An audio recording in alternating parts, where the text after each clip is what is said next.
Boys and girls, your attention, please.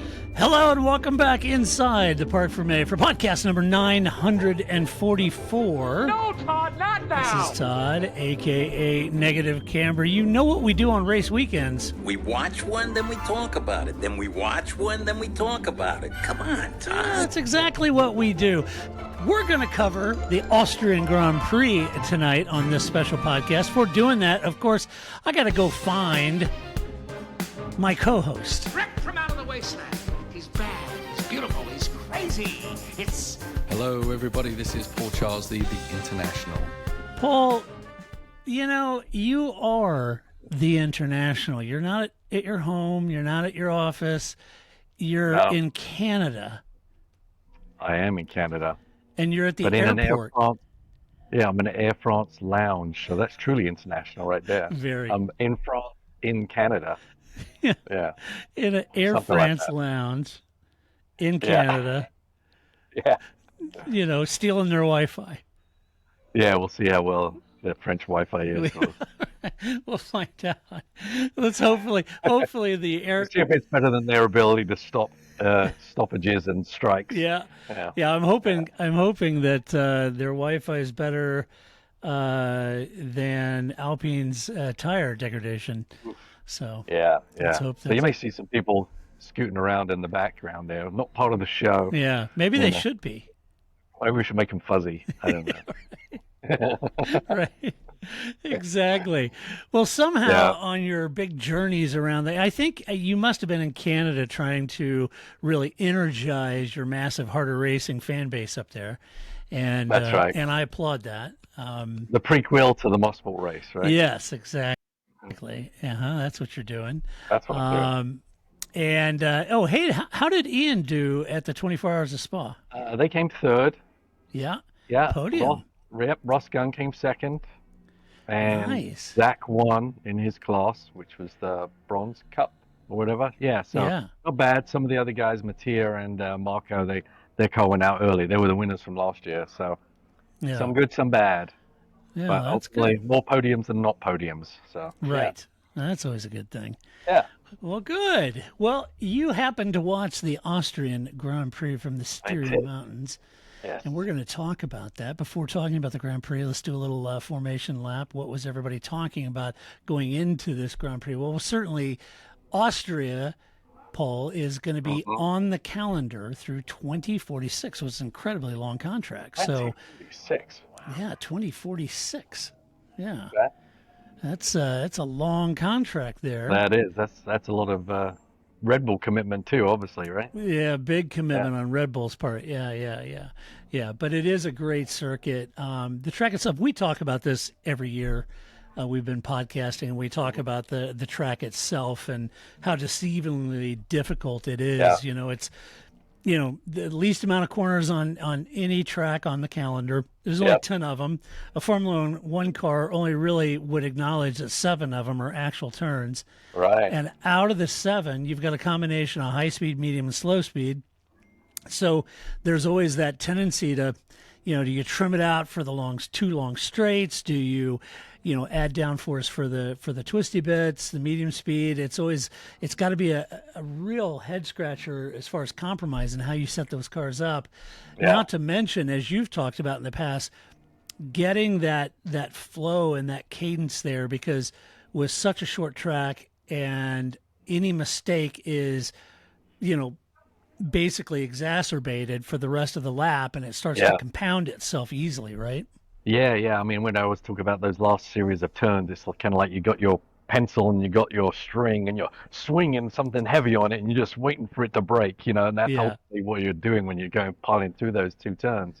And so you're living literally on the edge there between hero and zero. And oddly enough, there wasn't a lot of peril going on. Obviously, we saw a few spins in practice and that kind of thing, but ultimately everyone get through it. And as with this circuit, I think this was the one that debuted the gravel, basically little strips to eliminate the track limits thing, which has worked famously well, I think. So, and it's worked a treat, hasn't it? Certainly did, yeah. Yeah, it was because remember it was a couple years ago or whatever it was. What was it, like 1,000 track limit violations? Yeah. It reached ridiculous Yeah, proportions yeah, as they were hero to tracking it. zero. They went from zeros to heroes with Yeah, with the track limits of this track. Yeah, yeah, yeah. So don't ever let it be said that MBS didn't do anything right. that's right. That Yeah, old he was well MBS. behind it. Yeah, he was Yeah, completely. he was behind it all. He was Right, the ideas right, man. Yeah, absolutely. right. Yeah, it was great seeing one Bernard Eccleston up It was. there on the It was. podium, wasn't it? That was great. Yeah, and he said, "Oh, I've never been on an F1 podium." I heard. Right, Ah, right. sorry, come on, Bernie. I know you have. Yeah, Maybe he's forgotten, but yeah. yeah, I think he just likes to be a little dramatic. But that was interesting. Yeah, it was. Yeah, it was good to see him there. It was. Yeah, so that was great. Kind of interesting also with the track, the weather. Was it going to rain? It can always rain, and sort of when you think about those sort of hilly climbs in Austria or any of that area, Right. a rainstorm can pop up pretty quickly. But it was relatively cool leading up, and then Sunday incredibly hot, which Mercedes is certainly on the record as not liking. Yeah. And that was kind of evident during the race. That was a talking point. And then really walking into the weekend, after Canada, after the air from Lando Norris, could he bounce back? Does he have anything for Oscar? That was certainly a talking point. Another talking point was Red Bull's lack of performance really coming into this weekend. And, they had a lot of pressure on them. It's their home race, and Red Bull pours a lot of money into the series and into this circuit and into this race. And so a lot of pressure. And usually come out very well from it. But They do. Yeah, typically they do. Yeah. So that was sort of some of the talking points certainly going into the weekend. Well, let's jump in and we'll talk about the teams, how they finished. We're going to start off at the sharp end. We'll start off with McLaren. Lando Norris taking the victory. Oscar Piastri in second. Lando had a good start, closed the door on Leclerc. And then basically led throughout the race. He regained the lead from Piastri, who overtook him there on lap 11-ish, if memory serves, with a switchback, moved and basically got back around him. He pitted earlier, gained a 6-second lead, 5 or 6 second lead with the undercut. And the second stint, and then really Paul at that point in time was pretty faultless for the balance of the race. There was some traffic. It was interesting watching the traffic impact their straight line speed between Lando and then when Oscar caught up with him, you could watch that time delta go down to 1.7 seconds, balloon back out to 1.9, almost 2 seconds, and it would do that. So that was kind of interesting to see. But the other thing is I noticed I don't know, because I didn't go back and listen to Oscar's radio, but there is a lot of coaching for Lando, on this turn and that turn. You don't do that. You're taking too much there. You do, there's, it's almost, and kudos to Will Joseph. He's just coaching his driver through, noticing when he's either slower or potentially doing an underfloor damage, et cetera. And I applaud that. No big deal. But Lando must kind of like that feedback. Yeah, for sure. Yeah, when you're doing the lapping, that's when you find out who your friends are for sure, right? They can help you or they can really hurt you, and there's obviously an ebb and flow there to that portion of it. Lando definitely needed a near perfect race, and it was near perfect for him because the pressure from Piastri was intense. Yeah. We talked about the qualifying, and obviously it was a bit of a lucky qualifying, but maybe Lando would have got it anyway. But maybe he'd have had Piastri next to him. But the way qualifying rolled out, Lando kind of always had the upper hand. He always had the upper strategy from the team because that's kind of how it rolls. If you're in the lead, you get the optimum strategy. And he made the most of it. And yeah, near perfect. He had a little moment there in the last couple of turns, but didn't make a big hash of it. And that's exactly, as said, what Lando needs to be because Piastri was on it, and as close as Oscar stayed to him in the wake was very, very impressive. And so it's an intense battle so far. Still so good in the team getting together I don't know how much Oscar is coached. I feel like he probably doesn't need it so much. But um, when you're asking for feedback, and maybe they're getting more feedback on their car than they would if he was racing against Verstappen or whatever. And obviously, it's a complete comparison between the two cars that are the same. Um, Yeah. so it is kind of an eye in to how Lando's working this program, and yeah, he deserved the win for sure. Yeah. Yeah. He said, quote, "I'm very happy with the result. A 1-2 is a perfect finish for us as a team. Oscar and I had a great battle, which was a lot of fun, and we were able to maximize the pace of the car and the strategy. So it was all a really good race for him. And I think you bring up a great point about how he's communicating. You know, he would say, all right, what is he, just fast everywhere? Talking about Oscar. Right. She's just fast everywhere. All right, I need some help. Help me out. Where, basically tell me where I'm slower, and, Yeah. and he's got that communication with Will, which I think is really, as a fan, it's interesting to It is. see. Yeah. On Oscar's side of the garage, Paul, he overtook Leclerc, at that start. Leclerc kind of went down the inside. Lando closed that door, left the left wide open on the outside for Yeah. Oscar. So he made quick work of Oscar or Leclerc to get around and not be hung up behind the Ferrari, which he would have been. So he got around that, positioned himself in second place, stayed within that DRS range of Norris, and just hounded him. I mean, he was like a saltwater crocodile, for crying out loud. He was on him, hounding him every lap, and Landis, we're just going to chew up my tires just trying to stay ahead of this guy, and then really took the lead on lap 11. I thought it was a great move by Oscar. And I thought, oh man, this is going to ruin my fantasy GP picks, but but it was a great. I'm move from already Oscar. ruined. Yeah. Yeah, right. It was a great move by him, but as I mentioned, Lando reversed it on him, and then he tried again, had it locked up, darn near hit his teammate, prompting the team to sort of warn him on pushing the limits a little too far. Yeah. So that was, maybe a bridge too far, and the team let him know. Then later in the race, he got pushed on the grass by a lapped Colapinto. Franco said he didn't see him. I think Franco was trying to get in the slipstream of the car ahead of him and didn't know Lando was there. It wasn't anything untoward or anything on purpose, but he finished a couple seconds behind Norris. On that pass, Paul, it was interesting, and I think Anthony Davis did a really good job of unpacking it in the post-race, but he was talking about the DRS detection lines before that turn. And Oscar... Turn 3. Yeah, before turn 3. And so Oscar came up and put the pass on the outside of Lando and went over that line first, which gave Lando DRS down the straight. And Lando used it to great effect to get around. Although it's interesting, if you go back, Paul, when you get a moment, Anthony noticed this. When he made that pass on Lando and Lando went down the straight to repass him, you'll see Lando's DRS open for a little bit and then it closes. And then once he gets past him, it opens again and then immediately closes. That's strange. Okay. And as Ant said, he made his work a lot harder for himself with, he didn't know if he was doing that or if it was some issue with DRS or not. Sticky button.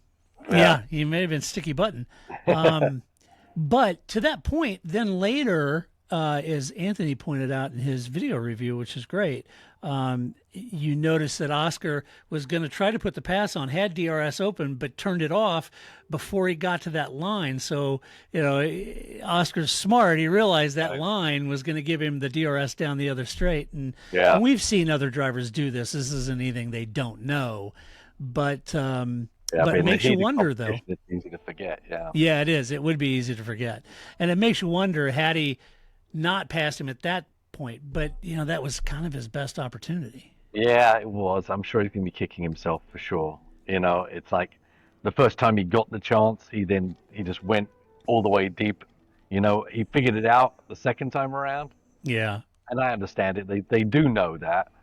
We saw that game of chicken in, Singapore, was it? Maybe. Yeah, where we saw, Verstappen and Hamilton. Maybe it was a clerk. Yeah. having this game of chicken and slowing way down, so who's Yeah. going to be first across the DRS line, Right. so the other person's going to get it. And that's ultimately what Oscar should have done. If he just held back just that smidge, he would have got that pass done and nailed. Unfortunately, that was his best chance, and everything else he had to do. He also, Norris is now aware, very aware, Yeah. and so he can kind of, Oscar's best chance. He had good chances elsewhere, but that was definitely his best chance. So Norris onto the game. He tried to do it other ways, and he just couldn't do it. Right, the longer you are behind the car, the worse your tires are going to be. The harder it is to actually jump on that opportunity and build up that momentum, build up the energy in the engine to actually make that one big move. And he tried it a couple of times, and as you said, nearly dumped both of them in the gravel. That would have been very bad. That was really close. Yeah, he it was very lucky not to get that, because you get behind the car and the aero wash and the lack of downforce. He started locking up. As soon as you lock up the tires, it's all bets are off. So he managed to back it off enough so he didn't run into Lando or take himself out as well. But lucky boy. But Piastri looked really good. I mean, he didn't get the qualifying. Man, he's still got Lando's number right now, I believe. Yeah, he looked great. Oscar said, quote, "That was an intense race. I'm happy we've come away with a 1-2 after some really good racing. After a solid start, I was close to the win, but it was tough to make progress to close the gap after the first stop." So very difficult, and the traffic always plays a factor here for sure. Yeah, he must have been just holding everything in when Colapinto ran him off the road, though. Yeah, no doubt. That is not a fun situation to be in. That would have been a white knuckle. I don't know what kind of speeds, well over 100 and something, but that would have been white knuckle the time. replays of Alex Riberas at Le Mans, down the Mulsanne, running on the grass, passing like GT cars. It's like, no, let's not do that, please. Not again. No. Yeah, right. I think of Mario Andretti when he made his big comeback at Le Mans and darn near put it in the wall down the Mulsanne in the grass. He said that scared the heck out of him, and he stopped racing from then on. Because I had interviewed him not long after that. Okay. Let's see. Ferrari, Charles Leclerc in third, Lewis Hamilton fourth. Charles tried to, he considered that move on Norris on turn one, but Lando closed that door and allowed Piastri to overtake him at that point. Settled into third place for the entire race. Really maintained a comfortable distance for the podium. Just didn't, no doubt he didn't have the pace to run at the sharp end with the McLarens. But, certainly had his teammate covered, that's for sure. Nice podium for them. But I think, for Charles, he wants wins. He's happy with the podium, no doubt. But he won't be happy with the fact that they were, something like 20 seconds behind the delta between them and McLaren's. And that's a big chunk of time. Now, some of that's track, maybe specific, but still, that's a big chunk of time. Yeah, also, neither Ferrari were under pressure from each other or anybody else. So their need to push was probably not that necessary. So I think they kind of figured out very early on that third and fourth was about where they could do. Hopefully, Lewis could pull that fourth off, which he did, because there was an attack from the Mercedes as well. But very lonely race for the Ferrari team in general, and both those drivers. They just kind of best of the next, not of the rest, but best of the next. And with Verstappen out, not a lot of people to play with, quite honestly. Yeah. Charles said, I rate our weekend as a team very well. We brought some upgrades, which helped us take steps forward and start closing the gap to McLaren. Unfortunately, they were just faster today. In the first corner, I wanted to close in on Lando, but that left the door open for Oscar, who was able to pass me for second place. I pushed a lot on the first stint, had quite a bit of degradation, but that's part of the game, end quote. Yep. For Lewis's part, in my mind, to be honest with you, I think some of the best battling this entire Grand Prix was between Lewis and his former teammate George Russell. They had a real ding-dong of it going. I mean, they were going at it hammer and tongs side by side for several laps. Initially, he lost that spot to Russell, but then came back. Some great classic, Lewis coming back at him. both of them trying to get into the slipstream of the car ahead of Charles ahead, and it was respectful racing. They didn't punt each other off. George has no reason to play nice with Lewis, but he did. They were both gentlemen about it. I just think that was some great passing, and then. He briefly tried to close on Leclerc, but really lost time due to understeer, he said. So, best qualifying performance so far for Lewis and a P4. So, Ferrari 3 and 4. Like I said, it's a good result. And as a Ferrari fan, it's a good result. But ultimately, it's not what they're looking for. Yeah, it is a good result. And, the battle between Russell and Lewis with Verstappen being out, Russell had a lot to gain in points, and Lewis just needs to keep, if he can get a good finish, he just needs to keep adding those on. He's a bit frustrated right now with this process, and I don't know if he's frustrated with Ferrari or he's frustrated with just being a new guy at a team that isn't the way he wants it to be, and he wants it to be a certain way, and they don't work that way, or they're not that way yet. But you sense a lot of frustration. He wants to be successful with Ferrari. It's not quite there. Charles is, beating him for the most part. Yeah. So hard to know behind the scenes what's going on there. Whether there's certain things in place that he needs that they can't offer him yet, to bring Lewis back to, his full potential in the team. But, play it by ear, I guess, for him. But yeah, solid result, good points for the Ferrari as well, as a constructor to beat the Mercedes. Well, they just because of that 3-4, they just jumped Mercedes in the constructors. Right. So very, very important with Kimi taking one of the cars out and not scoring points. That was very, very, very good for the Ferrari. Yeah. Yeah, it really was. Lewis said, quote, "It's been a solid weekend for the team. We continue to improve our qualifying pace, and the team did a great job throughout. We didn't have the pace we expected, but still we came away with solid points and a podium, which is something we can be proud of," end quote. And that was even without Fred Vasseur. Nobody would say, other than he was, he wasn't there this weekend on personal issues. He said, okay. So I hope everything's okay with Fred. Yeah. If it's anything serious, I hope he just, skipped a race weekend to go to the doctor and have a skin tag removed or something. Who knows? Something fairly straightforward. Let's hope he's a good character. We want to keep him rolling. Yeah, exactly. Yeah. Let's talk about Mercedes. Get down. You've got George Russell in fifth, Kimi Antonelli at DNF. We'll start with George. Overtook Hamilton at turn one, lost that position back shortly after that, but had a great battle, as I mentioned, with Lewis. I think they just did a great job, and it was a lot of fun to watch. Struggled really with pace in the heat, and Mercedes not been shy about saying that, heat is their enemy. He finished fifth, really kind of his damage limitation from his normal, coming off the back of a win in Canada. Yeah, that's a great result, and it's difficult to come here and just really struggle even to get to fifth. And so, what a delta, what a change that track and the heat can make. So at that point, it's kind of damage limitation, unable really to challenge the Ferraris or the McLarens. I think in hindsight, had Max stayed in, I definitely think he'd have an answer for Mercedes. Max would have, and he probably would have been fighting Charles for P3, my hunch. Yeah, I would guess that too. Yeah. Yep. But anyway, not a bad race for George, all things considered. No, not really. Hung on. He was fighting with Lewis, as you said. He was, it wasn't completely destroyed by the Ferraris. Seeing Max out was a big way to score points and gain on him. He's getting close to him in the championship right now.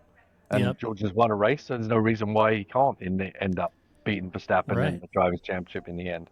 And now, with all the talk amongst the team, is George staying? Is he going?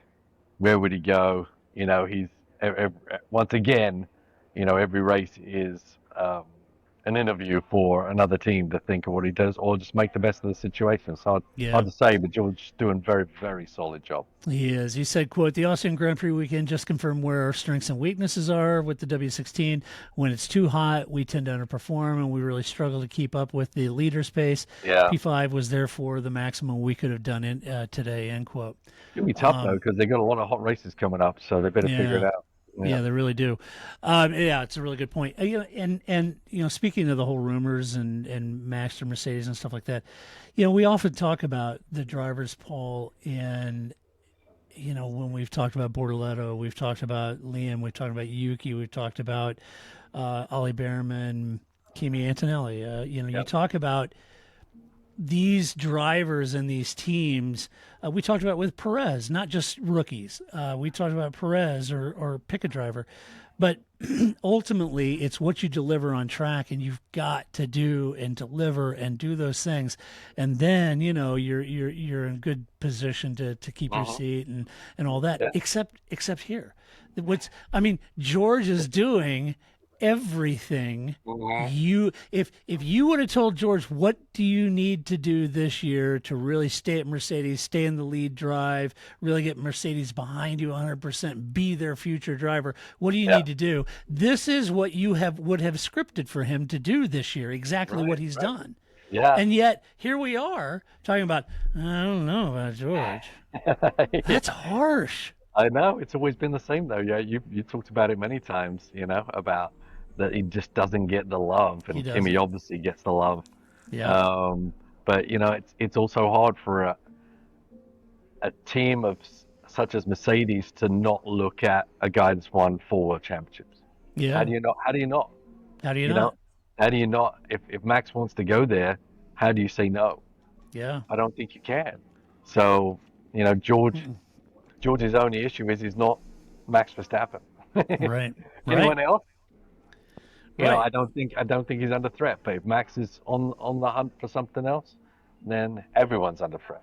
Yeah, it's tough, very tough. Yeah. Speaking of Kimi, locked up turn 3, hit Verstappen, causing both to retire immediately, and he did receive a 3-pace grid penalty for the British Grand Prix this coming weekend for that.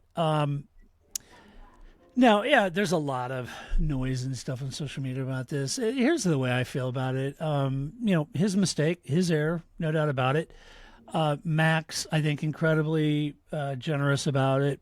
Max said, he didn't do it on purpose. It happens. It's unfortunate. Max himself has done this on a few occasions. So it does happen. It was interesting. I'm going to read you this quote, though. Kimi said, quote, "I'm very disappointed with how today played out. After the lights went out, I was trying to maintain my starting position, but made a mistake coming into turn 3, and that cost me a lot. I did not brake too late, but after trying to avoid Liam, I locked the rear brakes. I then locked the front brakes too, and could not avoid the crash with Max." Help me understand, Paul, as a non-driver. Doesn't that just mean he braked too late? It does, because he wasn't anticipating any problems. Once you start having to maneuver the car and put it on the dirty side of the track that he probably wasn't intending to because of what happened with Liam, then there's different variations of grip from the racing line to all the way off. So therefore, the dirtier, the less grip in the track, the earlier you have to brake. So yes, technically is that, Paul, a case of, not to get too in the long grass, but since you're professional driver, you know this, and is that a case of he could have been under braking when he had to make the avoiding, and so he put steering input in under braking, which caused a lot of the locking up at the front when he talks about that, or do you think the damage is done before or after he made that? It's just a circumstance, really. He had one plan ahead and didn't plan for any avoidance or changing lines or anything like that. But I guess the rear's locked up, and that's a brake balance issue on the first lap.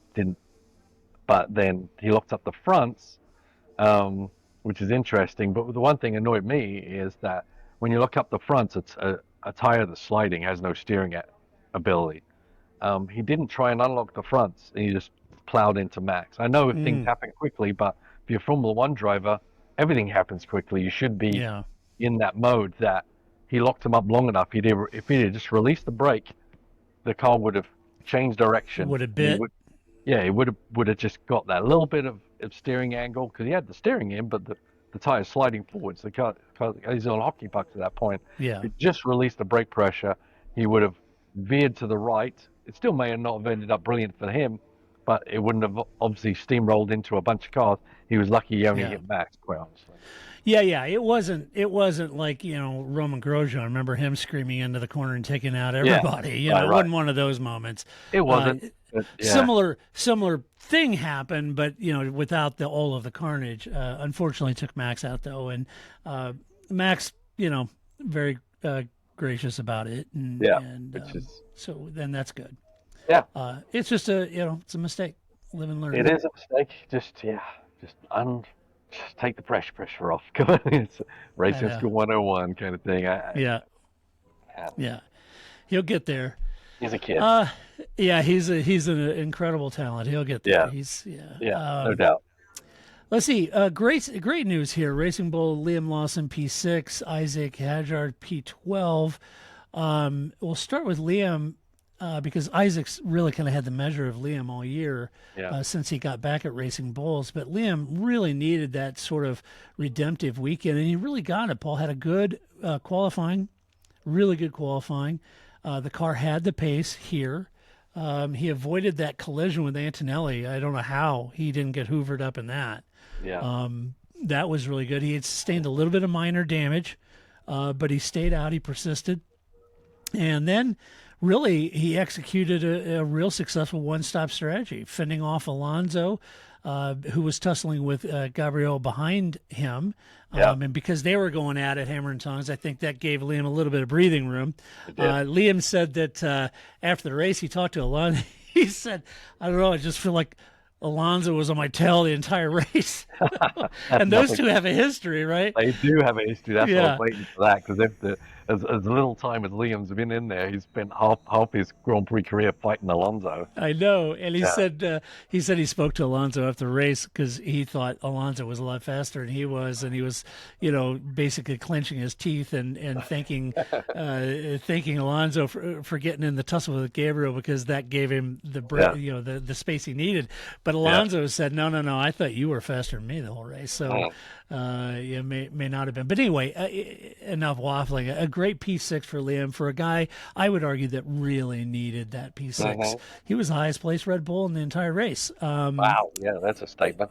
Yeah. And a great job, well executed, one stopper, not easy here, not easy. Right. To do, and he executed. So I applaud Liam. He needed that. Isaac, we've talked about a lot. Isaac's been looking fantastic, but Liam needed this big time. Yeah, no, for sure. I mean, it's you get thrown through the ringer of being in the Red Bull top team. You know, it takes some people, it takes all of them a while to recover from that beating, right? So there may not be bruises, but helmets hitting you with potato sacks out there. So it's a great job. I mean, the car's really good. I was wondering today. It was like, Jesus, does Max just want to jump in this car and give it a try? I know. He could have more success than the car he's driving. I don't know. Because when we compare the differential between Max and Yuki, it's like, I don't know. Maybe this Red Bull Junior team's actually put out a better car. Right. Makes you wonder if they just took one of the cars and repainted it as a Red Bull and gave it to Yuki. And maybe Yuki'd start scoring some points. Maybe. But so tremendous job by Liam. He is a good driver. We saw it before he went to the Red Bull team, and now he seems to be back on song a little bit. I know it's just one race, but as you said, doing a one-stopper and pulling it off with Alonso and everyone behind you. Yeah. Even more impressive, quite honestly. It was. And definitely needed for Liam. He's had a very, very difficult year, as is Yuki. I mean, they're both having really tough years, and so it's good. Guys who having a better year, Isaac Hadjar, unfortunately in P12. Let me read Liam's quote real quick. Just quote, "It was a great weekend. It feels good to execute everything well. It's been a tough season so far with a lot of potential. And in this race, we were quick when it mattered and managed to see it through. After the first lap, I thought it might be over, but the team made a brave call to with the one-stop strategy. It worked perfectly," end quote. Okay, Isaac Hadjar. Isaac forced wide at turn 1 and 3, leading to an early stop for him. And it was a longer front stop, or long first stint. Yeah, because he pitted under the safety car as well. But, yeah.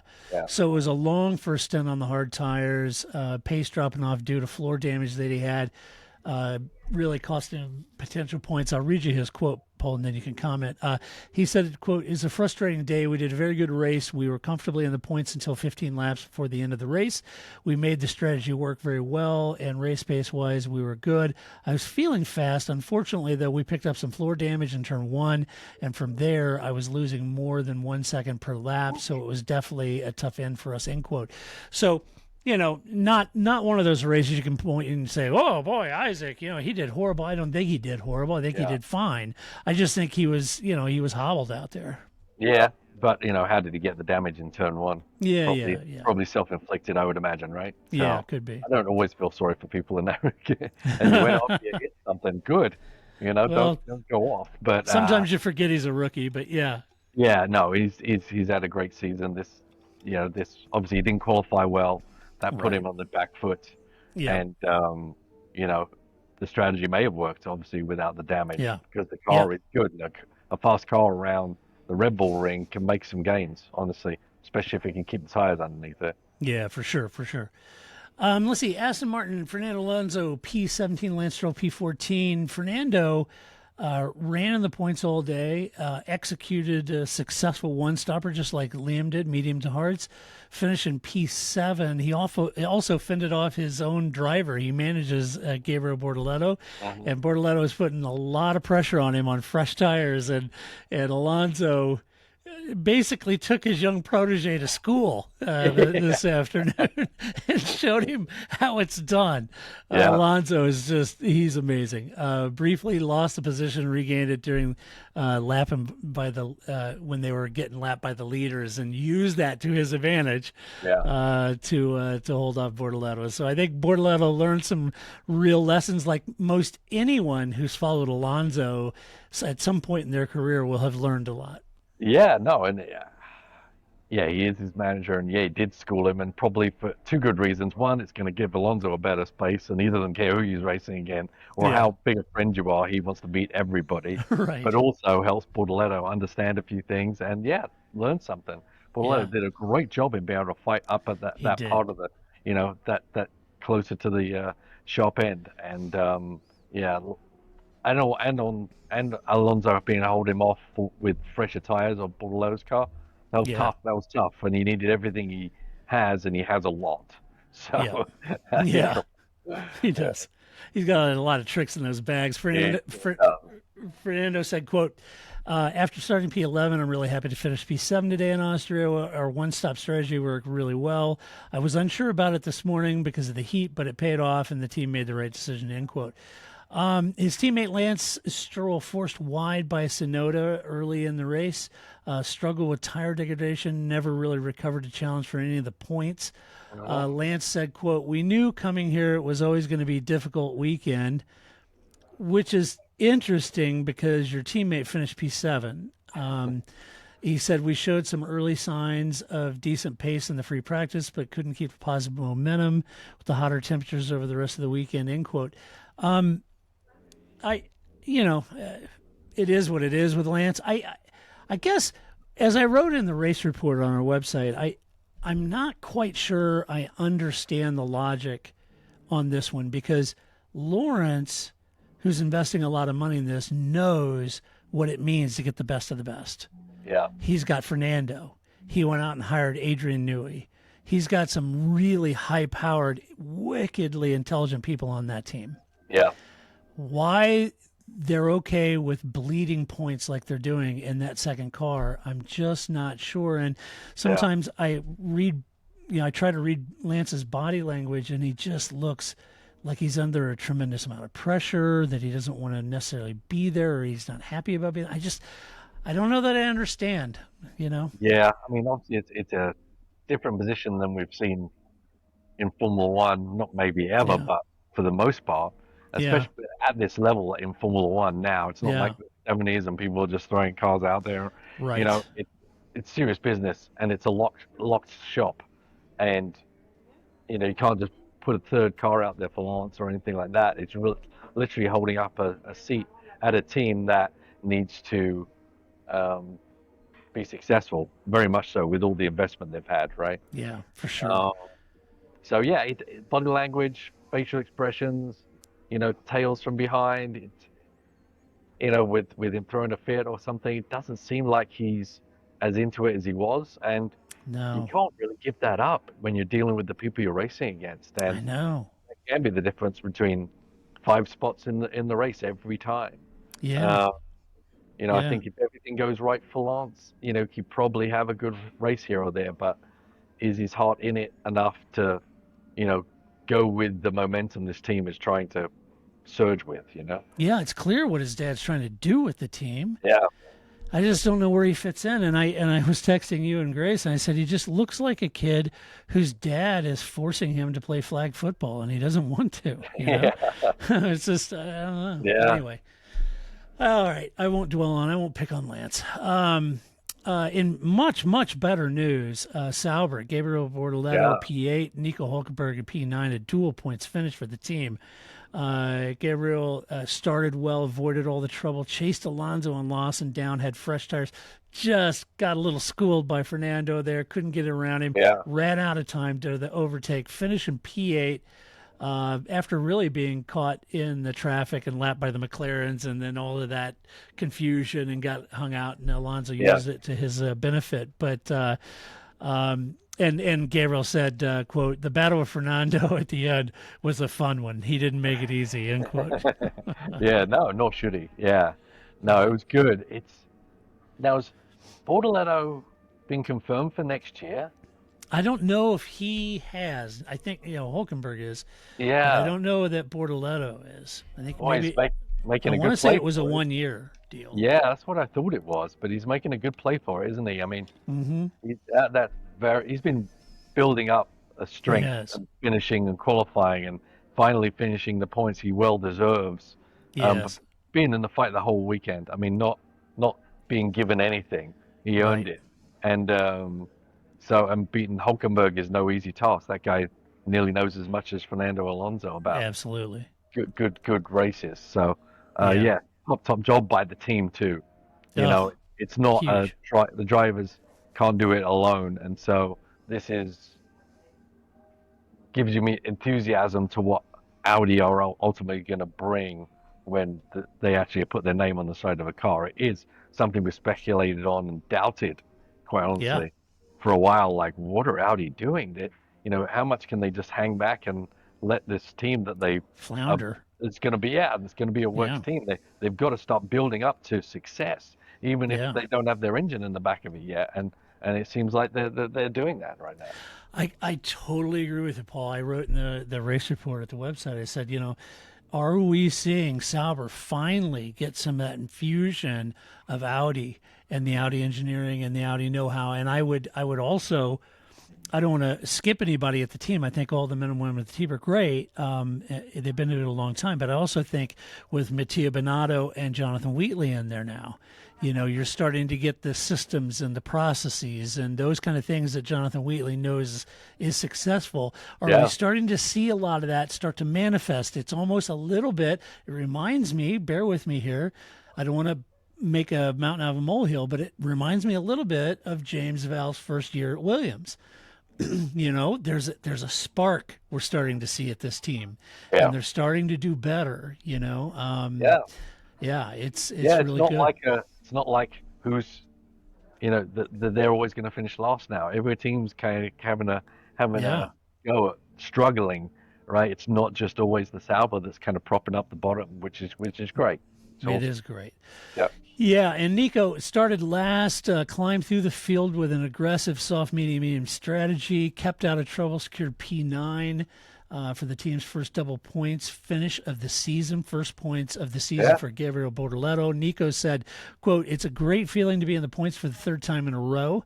Especially after a tough qualifying yesterday. We executed a solid race today, aggressive strategy, early first stop, and we managed to make the tires last while keeping the pace strong. That paid off. I've always felt even more confident with our race pace, and today we were able to make the most of the opportunities," end quote. Yeah.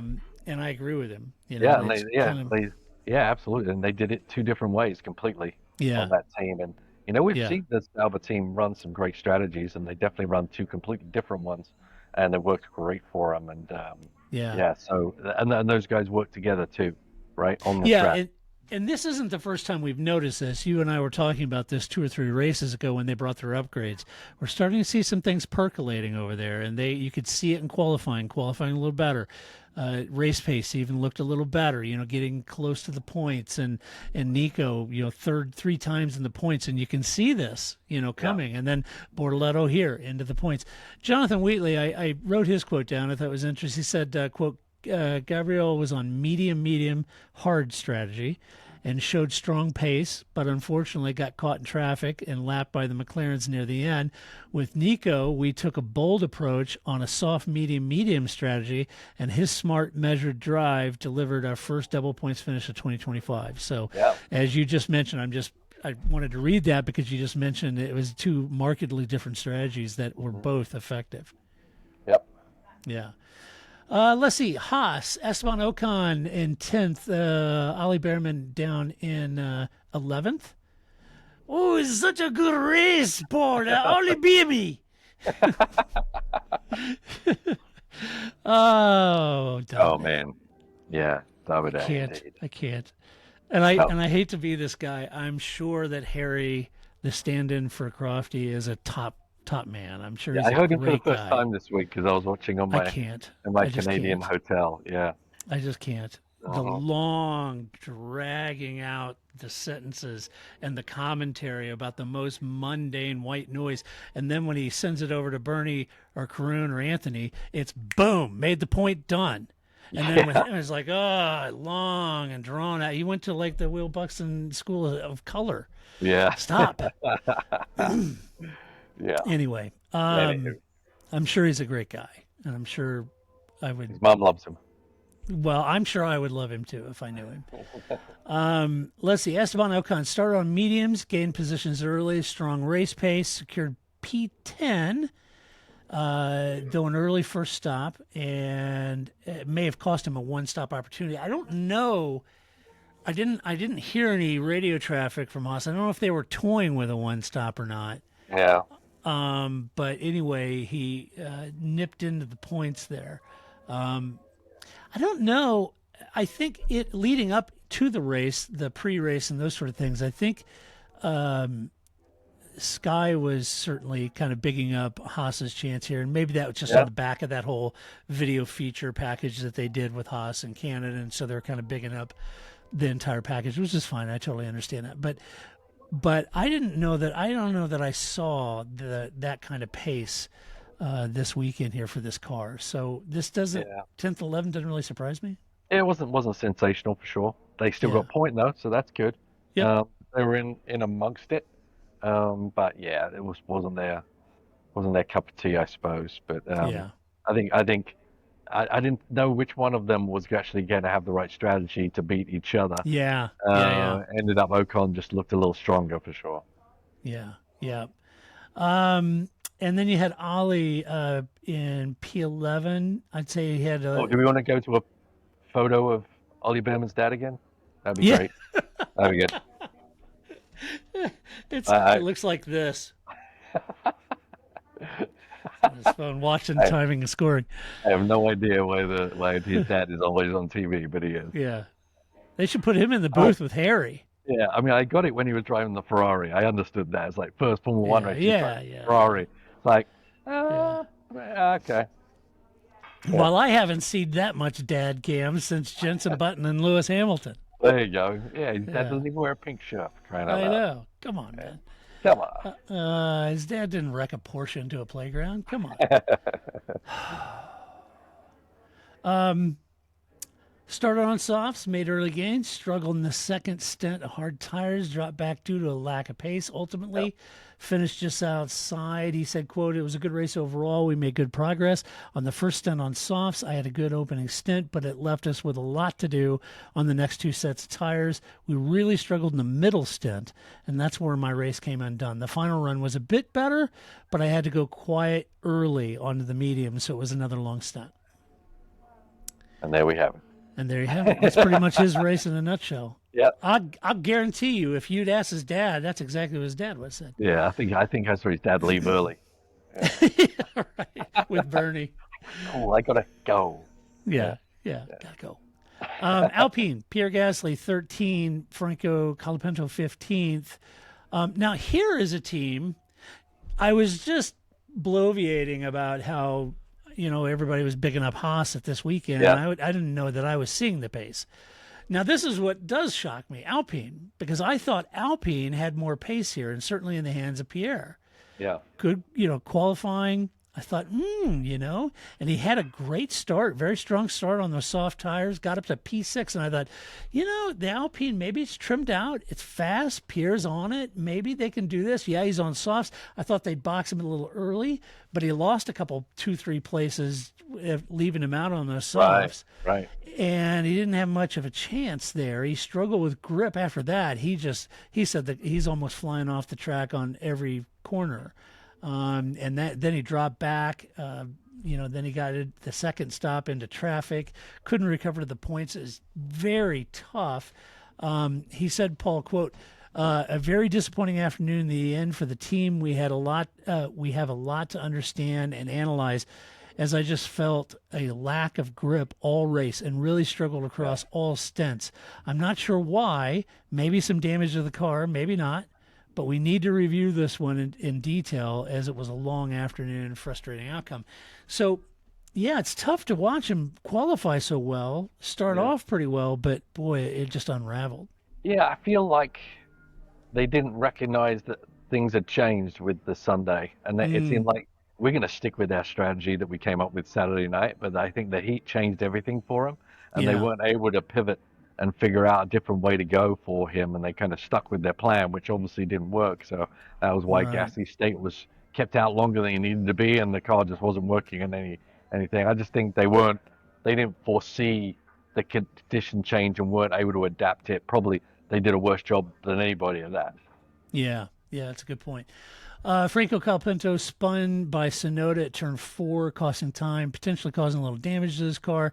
Then he forced Piastri onto the grass, exiting the pits. He got a 5-second penalty for that. Struggled with tire degradation, car balance throughout the entire race. He said, quote, "It was a hot and frustrating afternoon. We had a good start, but as the race went on, we struggled with the car and the balance, which did not really work for us as a team. We lacked pace today, suffered more with the tires and high degradation." Kind of also going back to what you just said, maybe it was just, maybe the strategy wasn't really tweaked enough.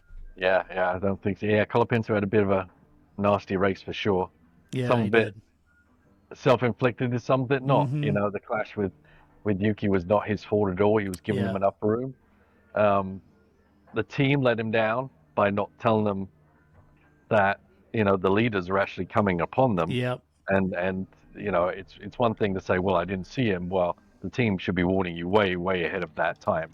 Leaders in 10, leaders at 5, that kind of stuff. Leaders on you. Piastri, right, coming, the team should be on that. And so I blame the team more than Colapinto for the other incident that they got the penalty for. So, yeah, a bit of a messy one for the whole team and the drivers. Now, this was Colapinto's last end of his 5-race plan. Yeah, anyway. I saw some headlines that everybody says that he'll be at the British Grand Prix. Yeah, I would imagine that because of the frequency and how quickly the race is coming up, that they're probably going to keep him at least till the midway point, till the break, and then maybe reevaluate. Throw Jack back in. Imagine. Yeah, I say throw Jack back in for sure. Yeah, I do too. But the way the Argentinian fans are, I think, Yeah, I they'll be think very something upset. Briatore may be a bit shy about doing that, but doesn't want any death Yeah, threats either, right? So yeah, they'll be yeah, it's very an upset. interesting. Colapinto is an interesting part of Formula One right now with those kind of things. But He is. It's hard to put a yeah, finger on it. yeah, he He was definitely such hasn't a backed up what he did for Williams in any yeah. of the Alpine races at all. And Right, is it right. Alpine's fault? Was it his fault? Was he overblown as a driver? Is it just not his I don't know, go but for him boy, right the now? fan base. His fan base would give you the impression he's won 2 titles already. I mean, Yeah, right, I mean, right. to their credit, I mean, they are absolutely in love with him, and Yeah. that's great. I'm not knocking it. I'm just saying Right. his fan base is massive. Yeah, but maybe he needs better results to actually, rather than just where he came from. Yeah, yeah, Right. right. So, I mean, a lot of people love Kimi. He won 1 title, Yeah. right? Yeah. Sure. Right. A lot of people love Sterling Moss. He never won a title. That is also true. So it happens. Red Bull, Max Verstappen, DNF, Yuki Tsunoda dead last, 16th. Max, no fault of his, racing into the first lap, got hit by Antonelli, causing collision. It was game over, so not much to say other than that may put paid to his driver's championship Yeah. hopes. Yeah, I mean, and it's I think still a long way to Marco go. said as much. Still a long way to go. It is. Anything can happen. But Yeah, but it is difficult. yeah, it's a big hill to climb. He said about the incident, Max said, quote, "The incident with Kimi on the first lap was unfortunate, but no one does that on purpose. I knew it was an accident. He apologized to me when we were walking back from the track, and he came to my room afterwards to apologize again. We got on very well. He's an amazing guy and a super talented driver." Wow. I thought that was really nice of Max That to is. say that. Yeah. Yeah. Almost, he almost talks, that's almost a quote as if you were a teammate. Hmm? Is that a hint? Max doesn't want to take the stuffing out of him because he might be going there. Anyway. Yeah, maybe they can share a room, Right. Save Toto some money. Yeah, right. And just sit and play video games. Yeah. Right.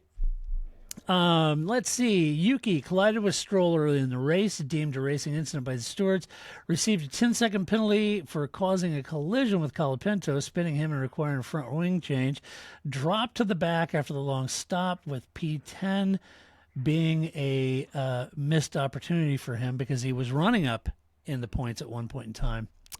And lost it all. Yuki said, quote, "Firstly, apologies to Franco. The move on him was a bit unnecessary. It was my mistake, and I'm sorry to my team for the damage that was caused and the time it cost us. It's been a poor day, and I am not sure what I'm doing wrong right now. It's hard to find the reason behind why I can't get it right in this car," end quote. It's interesting in Ted's notebook, and I think he's right.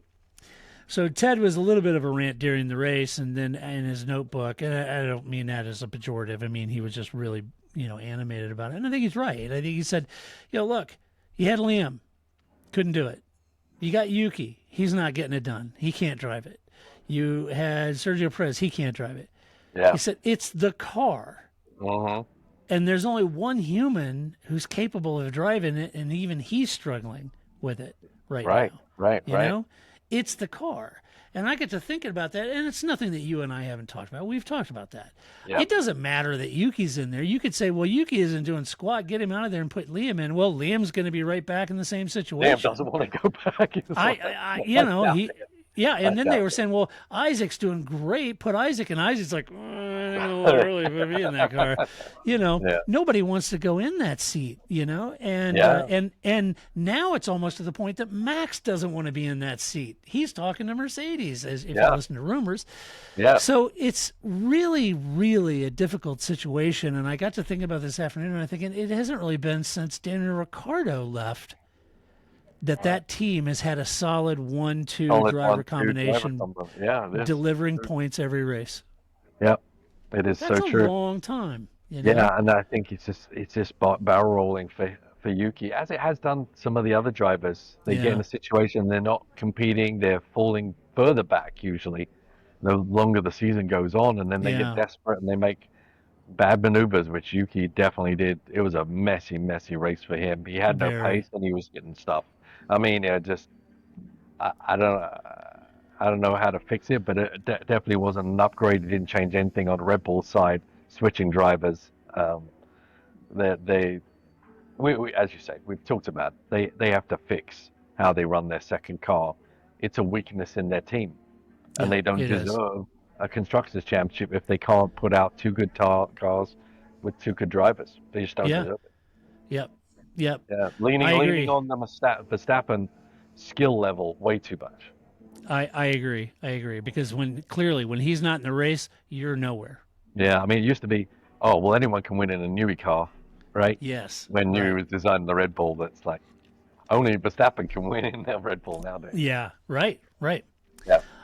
Even worse weekend for Williams, a DNF for Alex Albon, DNS for Carlos Sainz. Albon had a good start. Got up towards he overtook Gasly, running in the points, and then boxed, and then went back out a few laps later. They boxed it and retired the car. It was a recurring issue, an overheating issue that they had in Canada. I don't know. The rear brakes were locked solid, so I don't know what's going on there. Oh, on Carlos's. Oh, Carlos's, yeah. Albon. Yeah, I was talking about Albon, Yeah, it was an overheating issue with the car again, which is what happened in Canada.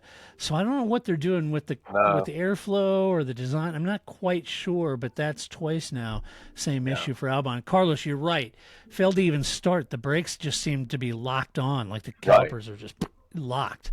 Yeah. And then he finally got rolling and went around, did a whole lap with the carbon fiber brakes on, and then caught on fire when he came to pit. Yeah, it's weird. There's a lot of technology in those brake-by-wire systems, and I think it just went haywire on him. I think you're right. All right, well, that's how they finished. Let's give out some awards before they kick you out of the Air France lounge. Yes. The first award we tend to call Move of the Race. Seriously, Todd? Yes, we do. Who'd you have for Move of the Race? I've got Fernando. There were some good moves, just good outside moves or attempts here and there, but I just loved those last few laps where Fernando was schooling his protege there. I just love watching him drive when he's in that mode, and it was just it was a great move, and it locked him into seventh. He would have lost it otherwise without the brains and skill of Fernando there. Yeah, no doubt. It was a great move. I almost put Lewis and George because I think the whole battle sequence between the two of them was just great fun. Yeah. But, for impact on race, I'm going to go with Liam and Fernando for making those one-stoppers work. I think the one-stoppers clawed them up well up into the points where they probably wouldn't have been, and they both managed to execute that one-stopper, which would not have been easy here. Yeah. The undercut's powerful here. DRS is really powerful here. I think one of the drivers said the DRS is like 7/10. So on old, worn-out tires like that, to make a one-stopper work with DRS as powerful, that's an impressive job. Very much. Yep. All right, next award we call Donkey of the Race. We'll do it live! Oh, yeah. This is a tough one, Paul. There were a few options here. Who'd you go with? So many. There were. I'm going to go with Kimi Antonelli. I'm going to go with it. There's obviously some big winners, but that was an error that took out another guy from a possible championship attempt. Yeah. And I saw a fix for it visually, and he's just got some lessons to learn. So. Yeah. I could pick on Yuki, but I won't. That's a tough car to drive. He had a ragged weekend, and he knows it. I'll go with Williams. Okay. DNF and DNS, that is just not good. Yeah. Not good at all. No. They got on the early bus, but that didn't. Yeah, no doubt. England, yeah. There's a lot of work just to go down there and not even race. Yeah. Very tough. All right. Final award of the podcast is what we call Drive the Race. Well, look faster, Todd. Yes, I'm looking. I'm trying to find it. Okay. Here, I see my pick. Who did you pick? I'm going with Liam. I thought it was nice. I like it. Was a great drive, and it had great impact on him and the team. So that's what drives the race should be. Yeah. Yeah, I understand why all the people who voted gave it to Gabriel, and deserving, no doubt about it. I wouldn't argue with it. If I was to choose, I would give it to Liam because he finished higher. and he was holding off pretty stiff competition the whole race long in Fernando Alonso. But I'm going to tack a little bit, and I'm going to give it to Lando. Okay. Ooh. You know, when you got a guy like a saltwater crocodile chewing off the rear end of your car for the first entire stint, like Oscar was, you know, we sometimes talk, well, you know, the fragility of Lando, you know, Oscar's cool, you know, cool hand Luke. He's irascible. He's in there and all that. Lando needed this result. If he's going to try to reopen his account for his bid for the championship, he needed this result big time after Canada. So I think this is a big mental as well as points. He's reduced the points now between him and Oscar to 15 points. So that's doable. Yeah. That's doable. So I'm going to give it to Lando. I think it's a huge milestone. Now, if he can capitalize on it at his home race next weekend, it could be a momentum swinger. Could be. But we'll see. We'll see. We'll see. Lando can he can lead from the front. That's probably his strongest position. Yeah, I agree. It comes down. Well, it's like we said many races ago. It comes down to qualifying. Yeah. All right. Let's do some mailbag.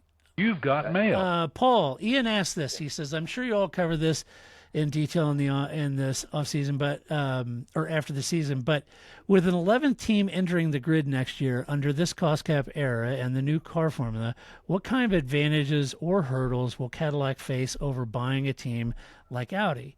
And how will this compare to the last bubble of the new teams, USF1, Lotus, Caterham, Haas, HRT, etc.?" Okay, like Audi. Yeah, Audi's buying Sauber. Yeah, no, I know that. I thought it was meaning Cadillac were buying Audi. I was trying to figure that one out. Oh, no, he was saying, what kind of advantages? Yeah, I mean, the infrastructure is there, the data from previous years. There's a whole lot to buying an old team, as long as the old team isn't, fractured in any way, right? At least it's a nucleus for a fracture. But then you still have to pull it down and build it your own way, so there are still struggles. It's not like an instant advantage, but starting from scratch, like kind of we did with the Aston Martin Valkyrie, that's a big undertaking, especially with the time pressures and with rules, the rules change that they have, that the experience from other teams or years of experience from teams would be very, very powerful with a rule change. If they were coming in, jumping into a team that were halfway through a rule change, I would say it was okay, but yeah, them starting from scratch behind all the other teams who have had a lot of time and thought and history on how to go through those changes, Cadillac have a lot of work to do. Yeah, I think Ian, you mentioned USF1, Lotus, Caterham, Haas, HRT. I think Haas is a good example. Paul and I, back when Gene was poking around about buying a team, Paul and I said, don't do that. Just buy Marussia. Buy Marussia. Buy something, yeah. And come in with an established footprint. You got some brick and mortar. You got some employees. Buy Marussia. And then, after a few years, I remember Gunther saying, we should have just bought a team. Yeah, no kidding. No kidding. Yeah. We said to do that. And I would say the same thing to Cadillac. I think it would have been easier for them to buy Alpine or to buy Williams or something like that. Yeah, maybe these teams don't want to sell right now. I don't know. Yeah, maybe they don't. And so anyway, and I think that's kind of the situation. If memory serves, maybe Cadillac or was it Porsche sort of poking around about buying another team, and they weren't that motivated to sell, and they wanted an astronomical number for the team, and so Porsche's like, well, the hell with it. Yeah. But so anyway, Cadillac's going to do it on their own. But I think your point, Ian, is right. It's a lot harder to do what Cadillac's doing versus just buying the team like Audi is. They have to. And who is their Cadillac's partner? They're running a Ferrari, right? So it's going to be maybe a similar, at least for the first couple of years, they're running the Ferrari engine, right, Cadillac? I believe so. Maybe. Yeah, I believe so. So the infrastructure, it's not so bad because Ferrari have built that with Haas, that customer program. And maybe that's exactly what they're going to be handing off to Cadillac. Yeah, but it could be. The Cadillac thing is different because Ferrari know that Cadillac are going to be leaving in 2 years and doing their own engine, so they're not going to be Right. that privy to give them everything they have. But we'll see. I mean, nothing against Haas, but I think Cadillac would have been far better buying Haas. Yeah, absolutely, absolutely. You know, yeah, Oh, they would yeah. have been far better buying Yeah. Haas. But anyway, we'll see. All right. Well, All right. that does it for this podcast. That's what we think of this podcast. Paul, thank you so much for coming on in the Lounge of Air France in Montreal's airport. Beautiful. That was really sweet of you. Love the picture. And we're going to see you shortly for the British Grand Prix, your motherland Grand Prix. My motherland, right? yeah. I'm flying through my motherland from here to go to Spa, but there you go. Yeah, sweet. All right. Well, until next week when we come back to do it all over again, this is Todd, a.k.a. Negative Gamer, saying so long. That's it, man. Game over, man. It's game over.